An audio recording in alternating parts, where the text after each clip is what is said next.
Hello everyone, welcome back to Mindful and Mellow. Today we're going to do a pretty extensive kind of reading. It's been a little while. I've been on vacation. I was down in Puerto Rico. So I'm going to use some of my favorite oracle cards. We're going to use the Angel Whisper oracle cards. We'll use the Clarifying Life Situation oracle card. And we'll use the Spiritual Advice one. So these are all pretty new to me. So I'm excited to use those. So let's kind of start with the Spiritual Advice and we'll transition to a full Celtic Cross Tarot reading. So hang in there, stay with me. We'll consider this to be for all air signs. So, Libra, Gemini, and Aquarius. Air signs, Libra, Gemini, and Aquarius. So if you're one of those, this reading is for you. Whenever you hear it is when it's most relevant. So let's see. All right, the Spirit Advice Oracle card.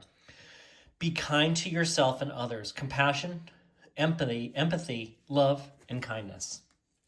Put that up there. Let's use the Clarifying Life Situations. Typically, I wrap up a reading with this deck, but let's just kind of go right from the top and just pick one. Start off, this one seems like it wants to come out, so I'll read both sides. So, Meadow of Moments. Bask in the meadow of moments where presence blossoms in the simplicity of now. Remember, Joe Dispenza, Neville Goddard, all the greats of law of attraction, neuroplasticity, and other type of things. I always say there is no other time other than now. All we have is now. We create our past, present, and future now. Let's see what the other side says. Happiness is simple. Find joy in life's simple wonders, for they hold the key to fulfillment and contented heart. That is a great point. And let's use the Angel Whisper card. We'll pull a number here and we'll get an affirmation on this. All right, let's see what comes up here. So 777. Your progress is recognized and alignment is here. It is within your reach. The whisper is reminding you to stay the course and feel source working through you. Your gifts are being recognized. The affirmation, 777 affirmation. I blossom and bloom as I use my gifts. All things simply align as I feel the feeling of the divine. Okay. All right. I think that's pretty great, right? Really like these. These ones are particularly some of my favorites. I love the illustrations. I just love them. Plus, it gives me gives us something to work with, too, when we're doing broader tarot card readings. So let's keep those up here. We're going to do a full Celtic Cross Tarot reading. We're going to use the Morgan Greer Tarot deck, and we'll kind of see what comes up. So this card just got stuck in the deck. So we had the Queen of Cups. So I'm going to put this up here too, okay? The Queen of Cups. For some reason she got stuck in the box. So sometimes I feel like that means she's got something to say. There's a point to this. So let's just jump right into your current energy. Current energy we have the World card. Now I'm going to cover this up because sometimes it could be perceived as nudity, as she is showing a little bit of her chest. Okay. The World card. And in the recent past, we have the Ten of Pentacles. Ten of Pentacles is a great card to have in the past. In the area of your conscious mind, we have the Queen of Wands. In the area of your recent past, we have the Star card. And again, another one with a little bit of perceived nudity on it, so I'm going to cover that up. So did I say this in the subconscious mind, the Star card? Okay. And then in the future, we have the Five of Wands. You are represented by the Ten of Swords. The person or situation coming towards you is represented by the Lovers. Okay, and the Lovers also has nudity in it. Wow, I'm pulling all the cards with some perceived level of nudity in it here. I need a full, thank God I got these Splenda packets. This is what they're used for, right? Is to cover up cards that have perceived levels of nudity on those. Might even need two of them. So let's just do that. So there's that card right there. And in the area of your hopes and fears, we have the Ten of Wands. And then the outcome, we have the Death card. Okay. All right, so we kind of get a lot of major arcana cards here on the table. So we have the World card here with a little bit of perceived nudity, so I'm going to be careful of that. The World card is kind of a completion, finality, right? It's definitely like that's, oh, I didn't do a crossing. I didn't do a crossing one. Well, you know what? Maybe it was meant to be. Maybe it's this Queen of Cups, okay? So the crossing energy is usually whatever helps or hinders you. So whatever reason, I forgot about that. So we have the World card here. The World card is about completion, finality, right? This is the last card in the major arcana. So it is number 21, which also adds up to 3. So threes threes are all about partnerships and working together, collaborative type of energy. But the World card itself could be travel. But it's also maybe thinking worldly. It could be you could be broadening your horizons with a more worldly point of view and perspective, looking more outside of yourself and into the broader universe, right?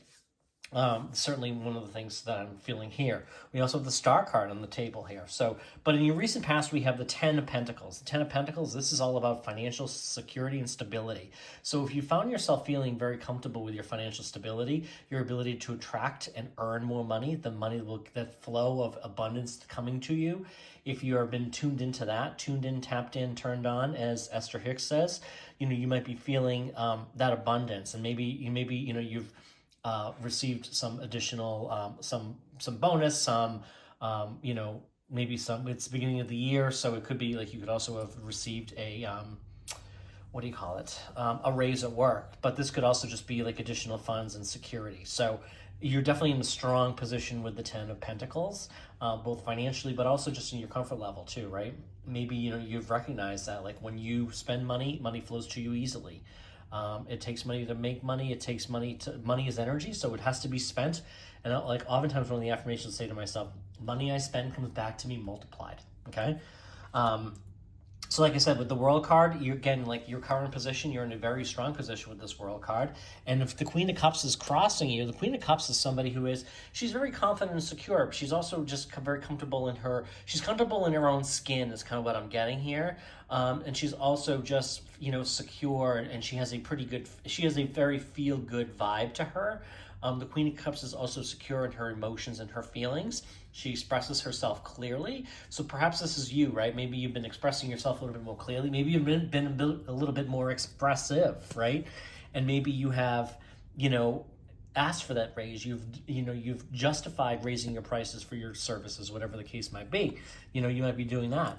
The Queen of Cups, she is a leader here. She is in a very, very strong position. And if people are seeing you as the Queen of Cups, they are seeing you as somebody who is, but you're also level-headed, and like you don't like fly off the handle, lose your temper, those kind of things. And if you've been focused on that and you are feeling more confident and secure in who you are, that could very well be kind of like the energy that's helping you, right? And so, the World card here, the completion of finality here, you might be having been exposed and having these experiences is definitely kind of grounded you and kind of you've really evolved into this Queen of Cups. And that doesn't necessarily mean, this is a reading for a female, right? This could be really for anybody. I just want to kind of call that out there. But this is really the energies of the Queen of Cups could apply to a male too, okay? So in the area of your conscious mind, the Queen of Wands, this is somebody who is, she's holding on to a sunflower here. The sunflower is drawn to the energy of the sun, right? So this is, a passion. So this could be you having recently embraced a passion or doing something that is more lucrative for you. It could be something that really excites you and lights you up. And maybe you've been kind of focused on, maybe this is something you've been focusing on, right? In conscious mind is, what do I really want to do? What do I really enjoy doing? And, how do I kind of make some of these things manifest in my life, right? How do I allow some of these things to come into my experience?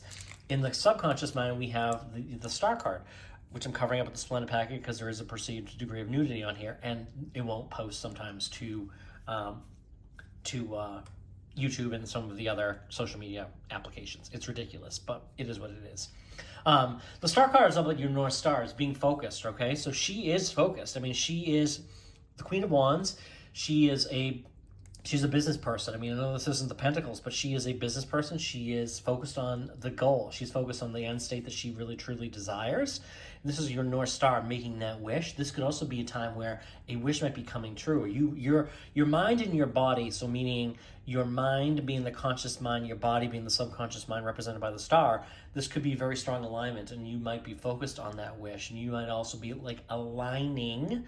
And remember, this is very important in manifestation, is to manifest the affirmations, manifest the outward approach, but also reducing and addressing any type of, what do you call those things? Anything that's kind of holding you back, any resistance that you have, okay? So you might have been doing that, and it certainly bodes very well for you. We have the Five of Wands in the near future, which is interesting. This could be a little bit of a conflict. This could be a bit of a change, though, too, right? I don't feel conflict with this, but fives are about change as well. So this could be like a notable change, and that would align well with this, right? The outcome, we have the Death card. And so the Death card very rarely symbolizes death in the physical sense, but it does represent a transformation, something brand new. So if your body and mind are aligned with the Queen of Wands and the Star card, and you're heading for a significant change, the Death card and the Five of Wands definitely direct us towards that conclusion, that you might be really transforming yourself. And it might be subtle. You might not necessarily see it, but it's something, give yourself the acknowledgement that you deserve if that is in fact something you've been primarily focused on. Okay. This is interesting because I feel like, you were represented by the Ten of Swords, but this is dead, done, and over with. Okay. So this might be you. And notice his hands are kind of just like the Hierophant. They're kind of, his two fingers are together in a bit of a blessing. Okay. So the Ten of Swords is all about, completion and finality. So some people view this as being stabbed in the back. You're dead, done, been beaten down, whatever the case might be. Doesn't necessarily mean that, but it could mean that, you've been kind of through the ringer is kind of what I'm getting, is the term that comes to my mind. You might have been through the ringer, but that's not who you are anymore. Like this is done. Tens are the final stage. And we have two tens here. So in the year of your fears, right? We have fears or hopes. We have the Ten of Wands.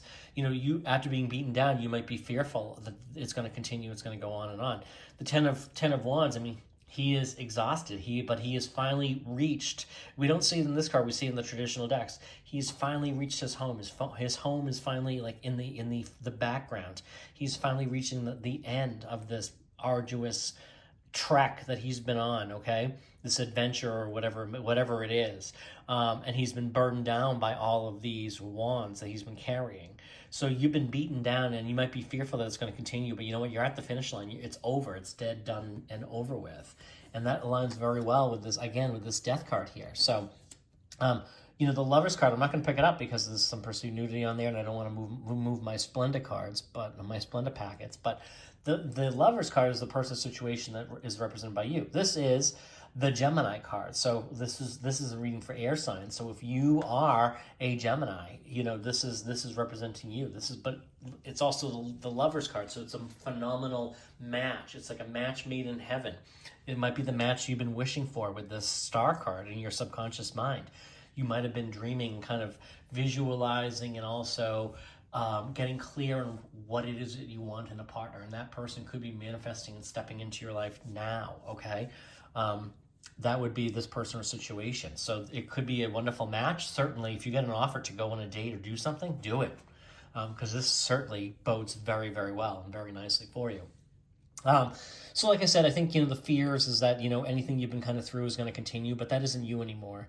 And again, you're in a wonderful spot, but it's kind of contradictory because we have the Ten of Pentacles and the Ten of Swords here. I just think that maybe you've experienced a tremendous degree of success, and maybe you're just exhausted, right? Maybe it could be part of it. And maybe you need a bit of a break. That might be one of the calls to action here. It might be, hey, take a break, get out, go do something, go, take a vacation. It might be really kind of what it is. Or go out and have fun. Go out and meet people who could be excellent partners. That person could be here. But like I said, you are transforming. And, if there's anything that dispels the fear that you have, that this burden, that this tremendous burden you've been carrying is going to continue, it's this Death card. And perhaps that burden itself is something that you had to go through, and maybe you're coming out a changed person, okay? The Death card, again, a very big, very exciting card, very transformative energy here. So I feel like, anything you've been through, everything, they always say everything happens for a reason. And sometimes we manifest these things, and sometimes it's our resistance to what we truly desire or feel like we're worthy of that prevents something from coming into our lives. But the Death card is a significant transition and transformation. So with that, I feel like this is a very positive, exciting reading for you. Again, I would just draw you back to the affirmations here, right? And remember, be kind to others. Be kind to yourself. Have compassion, empathy, love, and kindness for yourself, right? We can't be in love. We can't be loved by somebody else with this Lover's card unless we truly love ourselves. So this is a reminder to you. Be kind to yourself and to others. Have the same compassion and empathy. We tend to have a lot of criticism for ourselves, and we don't necessarily give ourselves the credit when something is hard and we do the right thing, or we make a valiant attempt at something. Okay, so definitely give yourself the credit where credit's due. Certainly don't pamper yourself or patronize yourself or anything like that, or certainly if you don't deserve it, then don't give yourself the credit. But certainly, like, if you put in a valid, you made a solid attempt, be appreciative of that, right? So again, 777, be interested to see. Let me know if you see these numbers in your near-term future. You see it on a license plate, you see it on an address, you see it, I don't know, just in a series of numbers, like a bank account or something like that. Definitely, let me know in the comments. That'd be really interesting. I have had those experiences many times. And sometimes it's, I think, my brain's reticular activating system, and just acknowledging that it means something to me now, and it will be drawn or presented to me in the real world. But remember this affirmation too. I blossom and bloom as I use my gifts, and all things align as I feel the feeling of the divine. So remember, the Queen of Cups, Queen of Wands, she's got a lot of gifts. She's using a lot of gifts. She uses everything she has, and she is tremendously talented and worthy and deserving and successful. So with that, I thank you for being here. I, appreciate, all my listeners and everyone who's here. Certainly, I'm really enjoying these oracle cards. So let me know what you think of these. Like I said, the angel whisper cards, the clarifying life situation ones. Certainly love doing these. And thank you for being here. I'm back again real soon.